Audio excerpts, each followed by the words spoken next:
बहुत समय पहले की बात है। एक साहूकार के साथ बेटे थे और उनकी एक बहन करवा थी। सभी सातों भाई अपनी बहन से बहुत प्यार करते थे। यहाँ तक कि वह पहले एक बार उनकी बहन ससुराल से मायके आई हुई थी। शाम को भाई जब अपना व्यवसाय बंद कर घर आए तो देखा उनकी बहन बहुत व्यस्त थी। सभी भाई खाना खाने बैठे और उनकी बहन से भी खाने का आग्रह करने लगे, लेकिन बहन ने बताया कि उसका आज खबर सोचना निर्जल व्रत है और वह खाना सिर्फ चंद्रमा को देखकर उसे देकर ही अर्घ देकर ही खा सकती है।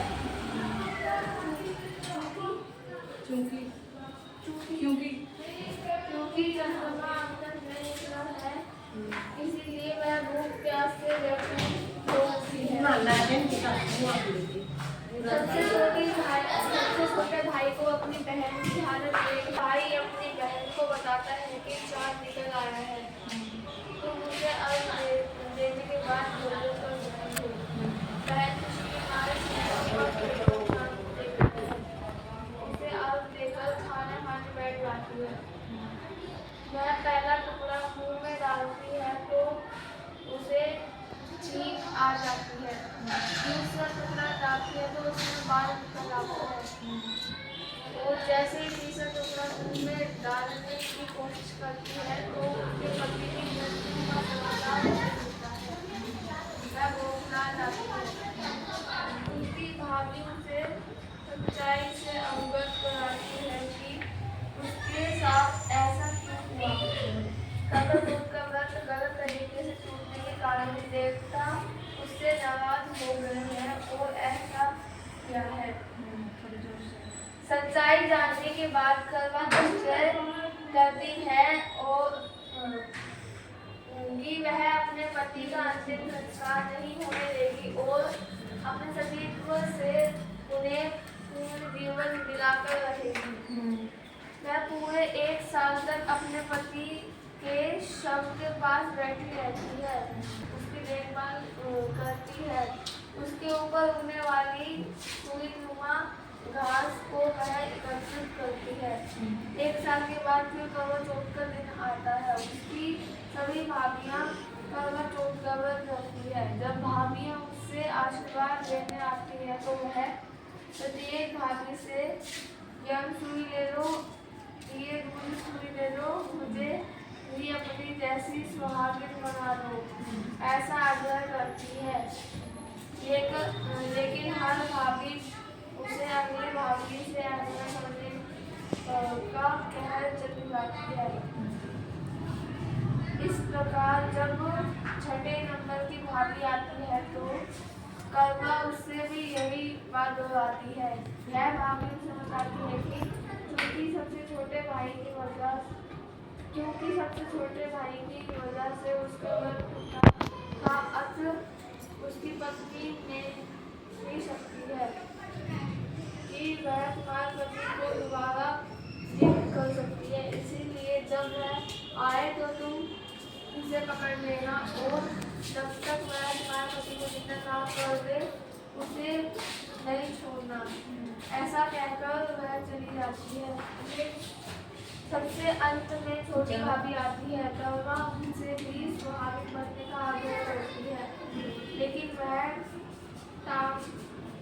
टालम टोली करके करने लगती है। इसे देख करवा उन्हें जोर से पकड़ लेती है और अपने सुहा को जिंदा करने के लिए कहती है। भाभी उसे छोड़ने के लिए सोचती है, लेकिन करवा नहीं छोड़ती।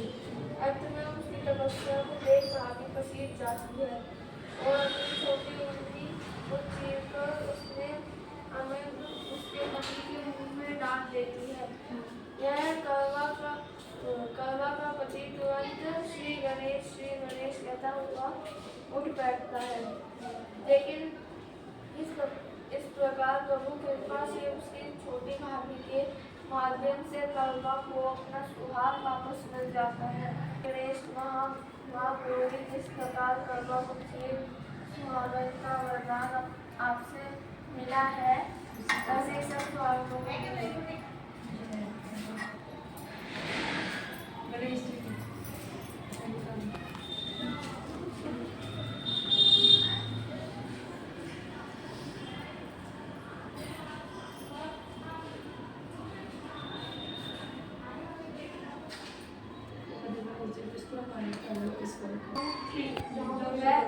वह बहुत गरीब थी तथा नेत्रहीन गुड़िया नित्य प्रति गणेश जी की पूजा किया करती थी।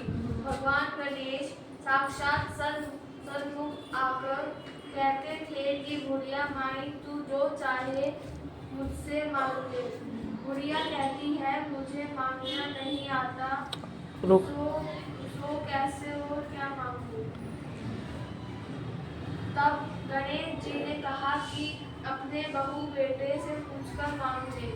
तब गुड़िया ने अपने पुत्र आईफोन पकड़ते हैं ऐसे जैसे मैंने अभी फोन पूछा तो बेटे ने बोला कि धन मांग ले और बहू ने कहा कि कोना मांग ले, क्योंकि बेटा बहू को अपने मतलब की बातें बोला था उन्होंने। अतः उस गुड़िया के पड़ोसियों ने कहा कि गुड़िया तेरे थोड़ी सी वो टट्टी वाला क्यों मांगे धन और होता अच्छी भरा है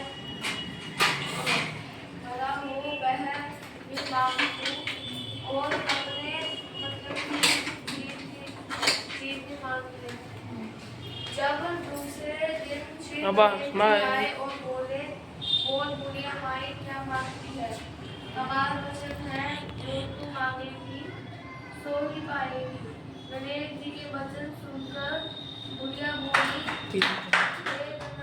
यदि आप मुझ पर प्रसन्न है तो मुझे 9 करोड़ की माया निरोगी काया से अमर सुहाग में आंखों में प्रकाश से रात्रि होता है और समस्त परिवार ने तो मुझे ठग लिया है।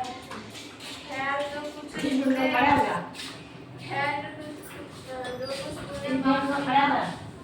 वह सभी हमें भी लेने की कृपा करना। बोलिए गणेश भगवान की जय।